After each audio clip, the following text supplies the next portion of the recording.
Good day to you all. Comrades and friends, this is Global Weekly News, serial number 26. First, we go to Peru. In South American country, Peru, a rural teacher and peasant leader, Pedro Castillo, got elected as the president on 6th June 2021. Pedro Castillo took many efforts to implement left progressive plans and to change the 1993 constitution through a new constituent assembly. But the rightist forces have majority in the parliament. With the support of United States of America, they brought impeachment motion and defeated Castillo. Castillo was immediately arrested and imprisoned. People of Peru in thousands are protesting in the streets demanding the reinstallation of Pedro Castillo as the president and conduct elections to the parliament. The vice president, Dina Boluarte, became the president. She declared emergency and unleashed repression on the protesters. So far, 26 people were killed. 646 got injured. Castillo's family members got asylum in Mexico. Peru government has expelled the Mexican ambassador from Peru. On 28th December, the government announced elections for the parliament in December 2023. On 15th December, the court has sentenced Castillo to 18 months imprisonment. Castillo's supporters, 100 of them, stay opposite the jail in open ground to keep vigilance on Castillo's life. People are extending their solidarity to them by offering their needs. People are commenting that justice has been purchased. Media is spreading false news. Rightists are corrupt. One says Castillo is not arrested but kidnapped. You cannot hide the sun with a finger. Media is spreading false news like Castillo is ignorant, terrorist, a communist, a teacher who knows nothing, and a peasant who does not know governance. What do the main media write about the people's mass struggles during the past 2 weeks? Protesters are criminals, terrorists, drug traffickers, and so on. This is what the media writes. Out of 26 killed, 8 are youth below 20 years of age. The police and the army use banned glass bullets and metal bullets, and so on. All over Peru, 200 protesters are arrested and put in jail. People look upon the attacks on Castillo as attacks on themselves. Thousands of people indulge in road blockades, enter the airports. Peasant organizations, indigenous people's movements, social and women's rights organizations are on indefinite strike from 13th December. Various student organizations and teachers organizations also joined the struggle. On 12th December, Dina Boluarte declared emergency in various regions. The presidents of Colombia, Mexico, Argentina, and Bolivia have extended their support to Pedro Castillo. Second, we go to Washington, D.C., where United States African Summit was held. Joe Biden convened U.S. African Summit in Washington, D.C. on December 13 to 15, 3-day summit. Delegates from 50 African countries attended the Washington Summit. A few months back, U.S. government released a white paper on Africa on the role of Russia and China in the African continent, expressing U.S. concerns. White paper has mentioned about the increasing Chinese investments and presence of Russian mercenaries in Africa. China's trade with Africa is 4 times that of US trade with Africa. The major issue in the African continent is not Chinese investments, not the Russian mercenaries' presence, but the issue is debt crisis. United Nations Conference on Trade and Development, UNCTAD, says that 60% of American states are in debt distress. The Washington summit has not discussed anything about the debt crisis. China has written off $1,400 crore loan in the past few months. Russian mercenaries are in the Sahel region of Africa, but they are just a few hundreds, whereas United States, France, and United Kingdom have stationed their thousands of troops in African continent. Joe Biden has given two promises in the summit. One is US will invest $5,500 crore in Africa. This will be public-private partnership investment. The investment is to solve the food insecurity. US corporate giant food grains and food companies, they will invest in Africa. US government will give huge subsidy to their corporates. The food will not be produced in Africa. It will be imported from American corporate companies. Anyway, US investments will not help Africa to attain food self-sufficiency. The second promise of Joe Biden is that he will visit Africa. The president of the richest country will visit the poor African states. This is the damaging statement of Joe Biden. US will not help economic development of the poor countries. Biden's visit is mainly to advance its military interests in the African continent. Third, we go to Ghana, where 18th time Ghana has signed an agreement with IMF. During the last 16 years, Ghana of 3 crore population in Africa has signed 17 agreements with IMF. The largest gold mine of the world is in Ghana. The government has liberally given tax holidays to gold companies. 98% of export value that goes to private companies. All the three objectives of the freedom struggle are not fulfilled. Natural resources of Ghana are not utilized for the interests of Ghana, for the interests of Ghana people. Ghana occupies second place in cocoa production, sixth place in gold production in the world. In the whole of African continent, Ghana stands first in gold production. Ghana is having bauxite, iron ore, gas and large water resources. Ghana receives good amount of rainfall and it is in the tropical region. Despite all such favorable rich resources, Ghana is importing food, fish, tomatoes, etc. There is a large artificial lake in Ghana. Still, even fish is imported. Ghana's currency value has declined. On 13th December, Ghana government has signed an agreement with IMF for its economic recovery. This 18th agreement is for $300 crore for a 3-year period. In 1983, when Ghana received IMF loans due to implementation of IMF conditionalities, 3 lakh people lost their jobs within 3 months.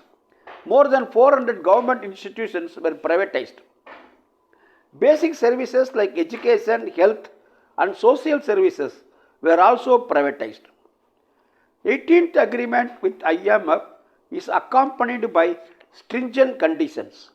The value-added tax has been hiked by 2.5%. The prices of all essential items like petrol, etc. are going up in Ghana.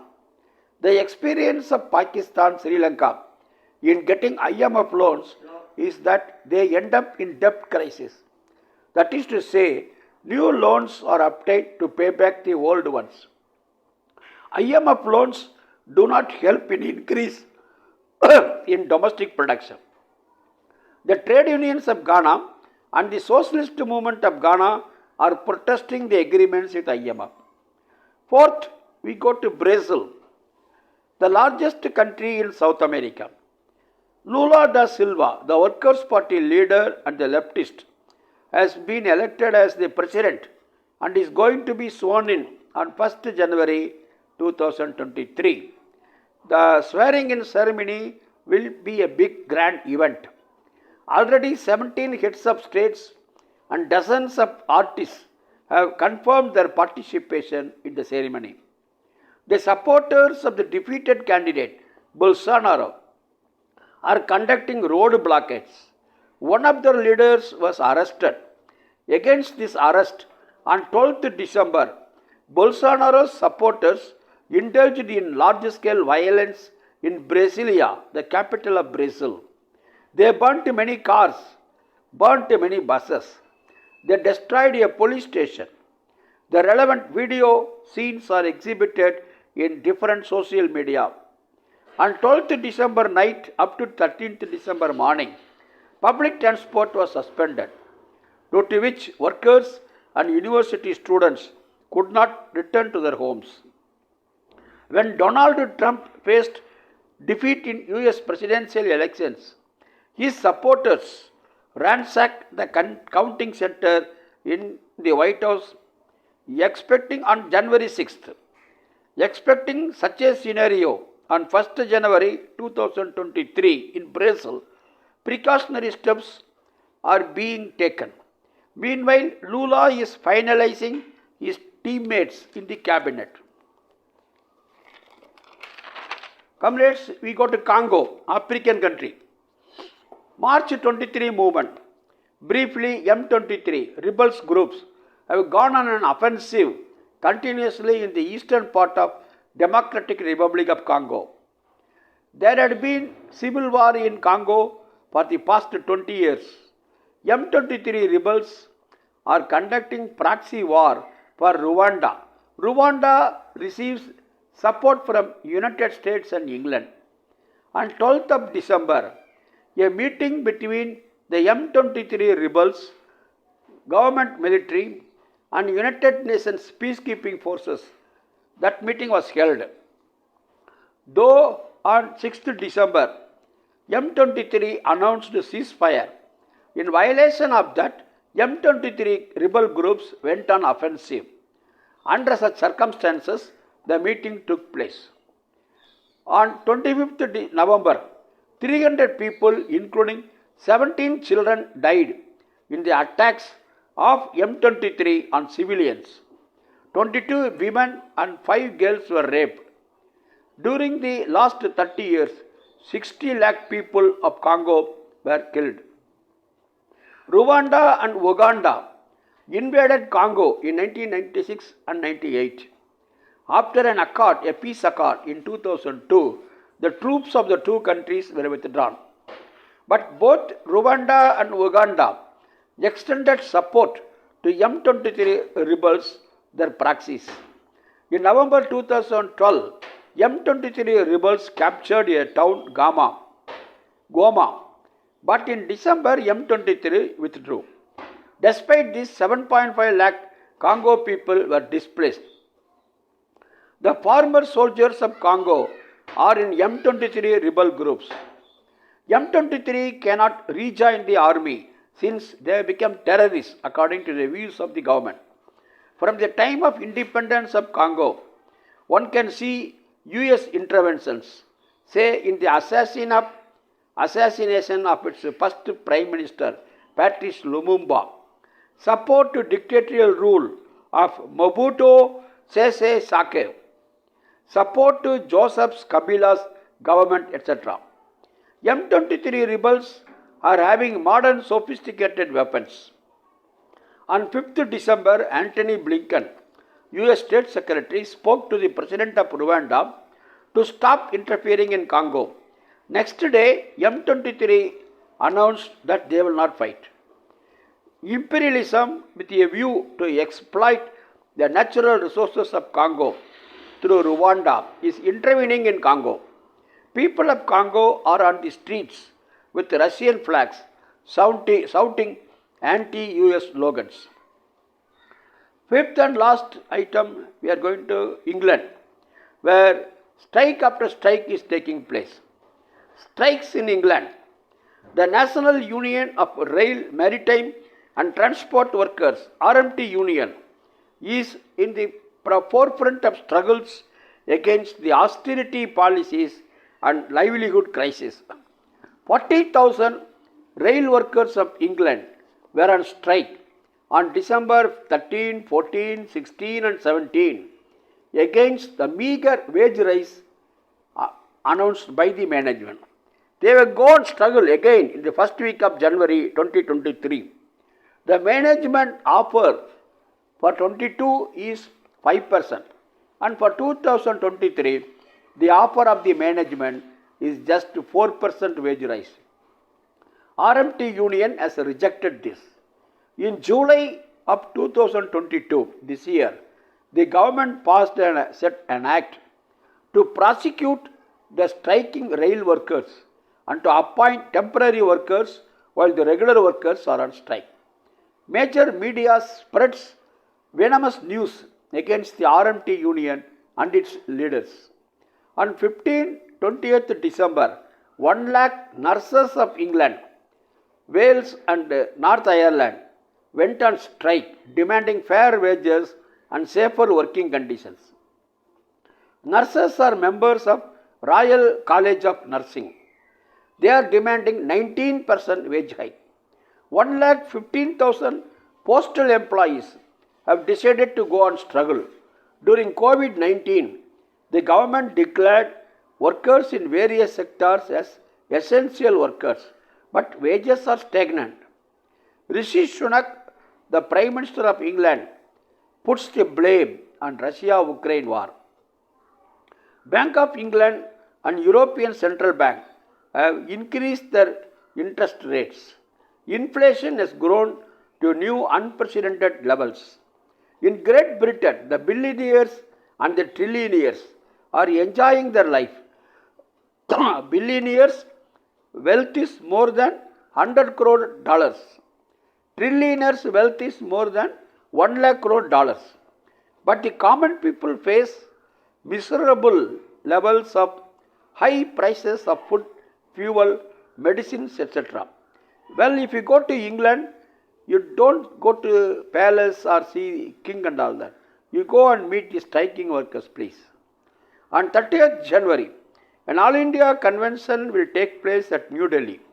10 central trade unions and industrial federations like bank, insurance, etc. will participate in the convention. This convention will take decisions about the next phase of united struggles against anti-people, anti-working class and anti-national policies of Modi government. Thank you for your patient listening. Comrades, please put your comments. If you like, you can say like, and you please share among your group members. Thank you. Lal Salam. See you next week.